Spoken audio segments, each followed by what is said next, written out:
دوستو السلام علیکم ورحمۃ اللہ وبرکاتہ۔ امید ہے آپ خیریت سے ہوں گے اور دعا ہے اللہ آپ کو حفظ و امان میں رکھے، آمین۔ میں آج اپنے بھائیوں کو دل کے امراض سے محفوظ رہنے کے لیے اور اگر کسی کو کوئی تکلیف ہو تو اس کا بغیر کوئی دوا استعمال کیے صرف غذاؤں میں رد و بدل کر کے شرطیہ علاج کا طریقہ بتا رہا ہوں۔ میں پہلے حصہ میں اختلاج قلب یعنی دل کا دھڑکنا پھڑکنا بے ترتیب کی علامات اور ان کا علاج بتانا چاہتا ہوں۔ اختلاج قلب میں دل میں تحریک و تیزی کے دوران خون کے دل میں بڑھ جانے کی وجہ سے ہوتی ہے۔ اس وقت خون میں سوداویت یعنی ترشی اور تیزابیت زیادہ ہوتی ہے۔ بعض مریضوں کو اختلاج قلب کی شکایت مستقل ہوتی ہے اور بعض کو دورہ کے ساتھ۔ دورہ سے پہلے مریض پیٹ میں ہوا گرانی اور دل میں بے چینی محسوس کرتا ہے۔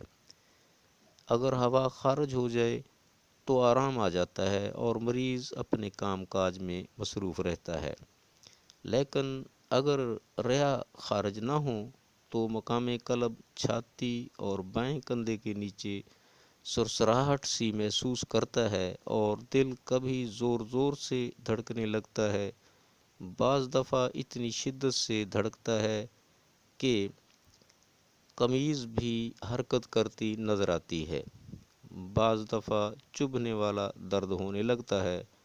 چونکہ دوران خون قلب و عضلات کی طرف ہوتا ہے، اس لیے اسے آگے بھیجنے کے لیے دل کو زور زور سے حرکت کرنا پڑتی ہے۔ دوران خون کی شدت، خشکی گرمی یعنی عضلاتی غدی تحریک کی تیزی کی وجہ سے جسم کے تمام حرکتی اعضاء شدت سے حرکت کرنے لگتے ہیں، خاص کر دل، پھیپھڑے، معدہ کی حرکات بہت تیز ہو جاتی ہیں۔ نبض 70-80 کے بجائے 150 سے لے کر 200 تک ہو جاتی ہے۔ دوران خون کی وجہ سے مریض کا چہرہ سرخ پسینہ سے شرابور ہو جاتا ہے۔ یہ علامتیں خفیف ہوں یا شدید، مریض کو فوراً اجوائن پودینہ کا نیم گرم جوشاندہ پلائیں۔ خشک گرم خشک غذائیں استعمال کرائیں۔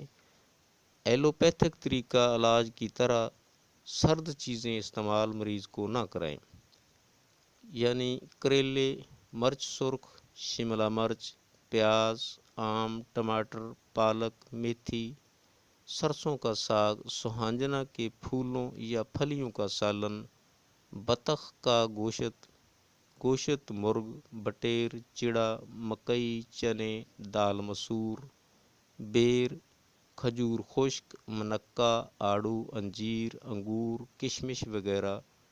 روزانہ مناسب وقفہ سے اجوائن پودینہ کا قہوہ 1 کپ 6-7 دفعہ پلائیں۔ پہلے دن سے ہی فائدہ محسوس ہونا شروع ہو جائے گا، آہستہ آہستہ مریض بالکل تندرست ہو جائے گا انشاءاللہ۔ تمام ترش پھل اور بادی سبزیوں سے پرہیز کریں۔ دوستو، میں نے اختلاج قلب کا بغیر دوا کے شرطیہ علاج آپ کی خدمت میں پیش کیا ہے۔ اگر اس خطرناک مرض کا میرا یہ طریقہ علاج آپ کو پسند آئے تو میرے چینل کو سبسکرائب کریں تاکہ آئندہ خفقان قلب یعنی دل کی حرکات کا کم ہونا کا طریقہ علاج آپ تک پہنچ سکے، اور اس ویڈیو کو اپنے دوستوں میں شیئر کریں تاکہ وہ بھی مفاد اٹھائیں۔